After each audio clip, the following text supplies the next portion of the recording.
Նայիր առաջ, տես, որ Աստված քեզ համար ծրագիր ունի։ Քո ընտանիքի համար, քո ծառայության համար։ Այն կոչումը, որ դրել է քո կյանքի մեջ,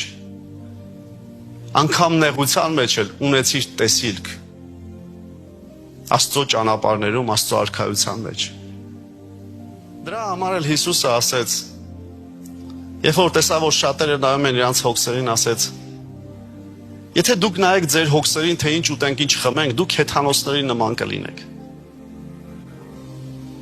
Բայց ես ու դու սիրելի սովորական մարդ չենք։ Սովորական այս աշխարհի մարդ չենք։ Ես ու դու մարդ ենք, որ թեկուզ կարիք ունենք ինչ որ մի բանի էլ, բայց Հիսուսի ասելով ասում ենք, ես կփնտրեմ սկզբից Աստծո արքայությունը եւ այն մնացածը կտրվի ինձ։ Դա է այդ տեսիլքը, որ Հիսուսը տվեց։